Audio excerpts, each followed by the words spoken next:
like who am I now and how do people view me? And then you have to kind of, like you said, play catch up to your own success of like, fuck, it's like it's like not even faking it till you make it, because you've made it and you've kind of like, okay, well, where do I go from there? Is that something you felt when you started to be successful with either work or just whatever it may have been in your life, and then that part of who you thought, like who you actually are and who you thought you were catching up?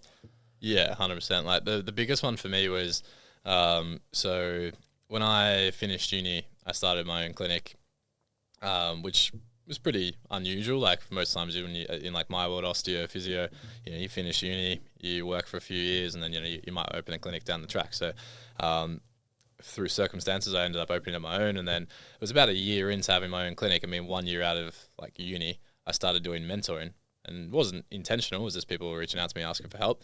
And fast forward about 12 months, I had like a full mentoring company where I was mentoring physios, osteos, chiros, full sold out workshops, traveling Australia, doing, all these things. And I'm not saying it's a globe, but it was more just like in my head, 100% that process was, I was getting on Zoom calls and sales calls with guys who were like 40 years old, been a physio for 20 years. And I'm jumping on the Zoom call being like, I'm like 24. I've been in osteo for a year. Like mad, sort of imposter syndrome. Every time I went to a workshop, imposter syndrome. And I guess it was one of those things where I was like, I definitely had the imposter syndrome, and I definitely went through that of like, oh my God, like I'm not good enough, or like I'm a fraud, or I'm an imposter, and I shouldn't be here.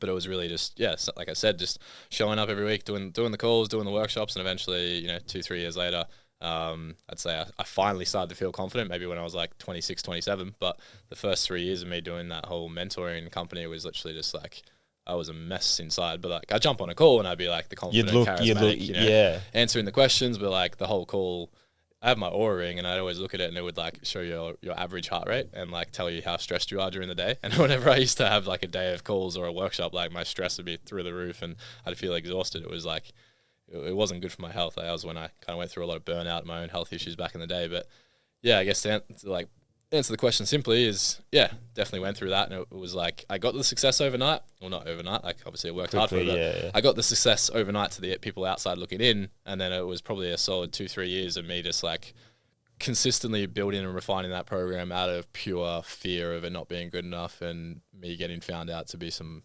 fraud, and having this massive imposter syndrome. Was there a turning point when you kind of realized that this is me? Like, do you remember that point, or was it just kind of a gradual transition? It was just a gradual transition. I think, again, it was just putting in the reps and sets per se. I think obviously, like, as you start to build more evidence, like that's the biggest thing too, is like just building evidence through repetition, is the biggest thing that helps. It's like, suck at something when you first start, you keep doing it, eventually you get good at it, eventually you start to build more confidence in doing the thing. And once you have confidence and you have more of a predictable outcome, I think that's when you can accept it more. So for me, it was just, once I'd done 10, 15 workshops, once I'd done 100 Zoom calls, once I'd made, 300-400 sales, and, gotten to that point, it was like, okay, this isn't just like a fluke, and this isn't just like an overnight thing. It was consistent. And I guess the biggest thing that helped too would be, like, it sounds, I don't know, I'd say people say, don't rely on external validation, which I definitely agree. But it definitely helps me trying to build, it definitely helps me trying to build evidence. So for me, it was like, once I'd ran that mentorship program 4 or 5 times, and I had 30, 40, 50, raving reviews and testimonials from people who are 10 years, 15 years advanced in the industry, I was like, all right, well, if there's 50 people saying that this program is elite and they've been a physio for 20 years and I've been a physio for 1 year, then it must be half decent. Yeah, so you get some social proof that it's real. Yeah, because like it's hard to believe in yourself, but when you have 50 or 100 people believe in you, like then it definitely helps you build the belief in yourself. So yeah, might be conventional in the personal development world, because like you want to build your inner worth first and not rely on external feedback. But I mean, but it's like, I think everyone says that and they're like blocking out. It's like you feel it. Yeah, it's like I feel like you're narcissistic if you don't, because it's like whether it's positive or negative, if you don't feel that, like you're kind of stuck in your own head a little bit. Like if a negative or a positive testimonial doesn't affect you in your business, like you're probably talking shit. Yeah. So I think it's good. It's feedback. Like it wasn't determining my self-worth. It wasn't like, oh my God, I'm going to lose sleep over a negative review, or